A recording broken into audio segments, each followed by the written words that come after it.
My friends, good day. Look at this news I'm going to share with you. So, January 1st, 2025, last year, not this one. In Ain, the father of a crypto influencer was kidnapped. On January 21st, the same year, 2025, David Ballon Ledger and his partner kidnapped. Mutilation in Share, January 24th, a miner Bitcoin kidnapped in Troyes in Aube. On February 8, 2025, an investor was kidnapped in Paris. On May 1, an entrepreneur's father was also kidnapped. I wrote mutilation. On May 13th, we have an attempted kidnapping, daughter of Pierre Noisat, Paris. We have a foiled kidnapping plot on May 18th. On May 28th, 10 men were arrested for attempting to kidnap a Bitcoin miner. A person mines Bitcoin in Nantes. June 13th, a trader was kidnapped in Juvisy-sur-Orge in Essonne. On July 7th, a woman was attacked at her home for her crypto in Rennes. We have a man. On August 5th, someone was attacked in Paris, again for crypto. On August 26th, a trader was kidnapped in Saint-Germain-en-Laye. On August 29th, a Swiss man was kidnapped in Valence, still in France. A foiled attack occurred at ProCrypto in Rambouillet on September 26. On October 1, a family was threatened in Val-de-Marne on November 22nd. 6 men were arrested for attempted kidnapping in Chalon-sur-Saône. December 1st, 2025, the father of an entrepreneur was kidnapped in Val d'Oise. On December 18th, a professional and his partner were held captive in La Rochelle. January 6, 2026, a young woman was held captive. And then on January 9th, 2026, an engineer was kidnapped. On January 9th, an investor and his family were tied up and beaten. Now, incidents keep happening every day. All right, what do you see here? We see a repetitive pattern of people who are in the crypto field, either people who work in crypto companies, who are investors and miners, as well as their families, relatives, and children. We don't have children yet, but we can delve further into the horror. We have their parents, their spouses, all that to keep aside, but that's in France. I'll just give you one figure. Nearly a third of crypto-related kidnappings in the world happen in France. So the country is really becoming the El Dorado for this kind of crime. Another structural reason why this kind of crime happens, particularly in France, is that the state is demanding more and more information about people. It wants traceability, it wants control, it wants records, it wants paperwork, it wants files everywhere. They even created an app. Now, when fishermen in France go to catch fish, when they go fishing, they'll have to take a picture of their catch and record it down to the millimeter in an app. You see how crazy that is, right? So the state keeps information, but at the same time, the state gets hacked regularly. It's unable to keep this information safe. So even on this channel, we've talked about it many times. Administrations, ministries, associations, all of them get hacked and the data ends up for sale on the dark web. Even better, there have been several scandals in recent years, including right here, right now. Right now, we have scandals involving government agents accessing confidential files and selling them to criminal groups. In reality, criminal groups are being informed by corrupt agents. The government is incapable of keeping data secure and hires corrupt people, showing both incompetence and corruption. And actually, for me, it's very simple. When a government agent acting during working hours, acting in his role in his office, on his work computer, carries out an action, no matter how criminal it is, for me, it's an action that I attribute to the state. It's the state that's doing it.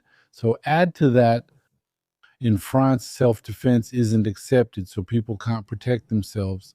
Self-defense exists in French law, but there are a lot of court rulings in recent years. Practically, it is not accepted at all in court. That means you would literally have to let the criminals do what they want, and then afterwards file a complaint or a police report and see what happens. They'll investigate. So the country is, in terms of this kind of crime, just like others, by the way.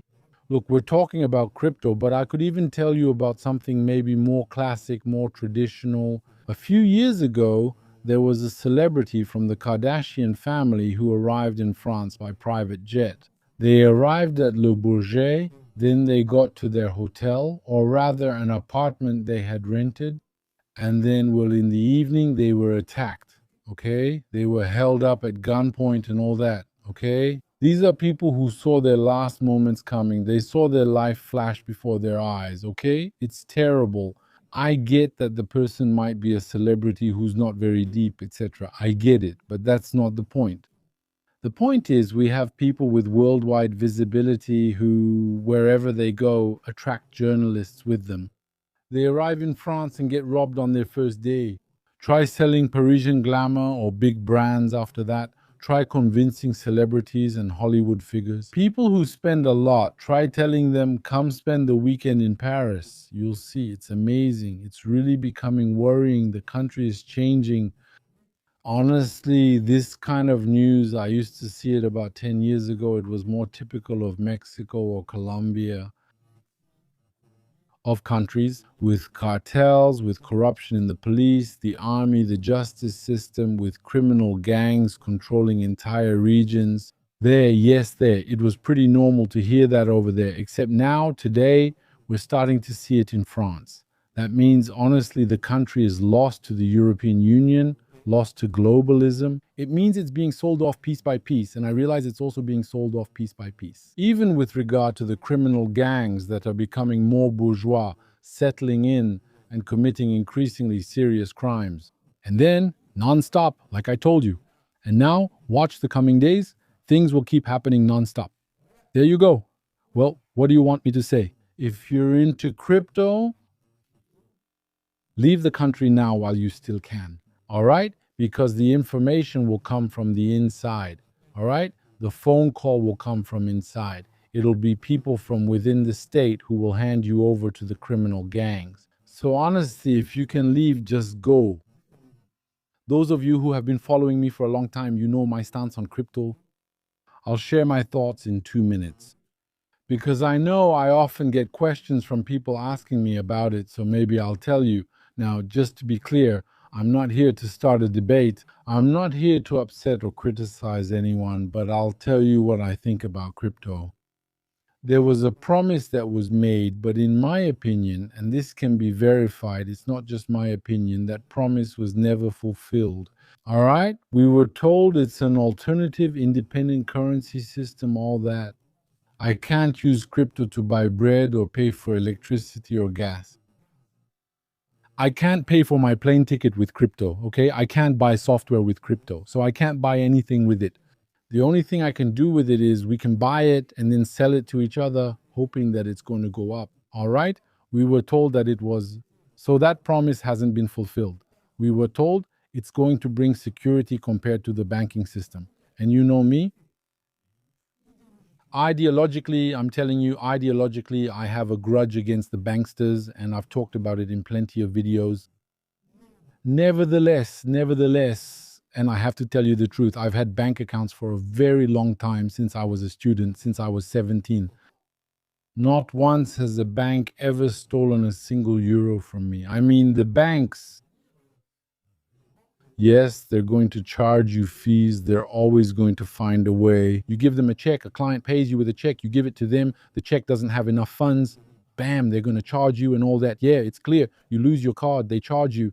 Yes, I agree. But when you look at the crypto world, there are people who ran off with the money. That doesn't happen in a bank. You can't just leave your money at Societe Generale, Crédit Lyonnais, or Hong Kong and Shanghai Banking Corporation. And then they tell you, well, sorry, the money isn't there because the cashier ran off with the cash. That doesn't happen.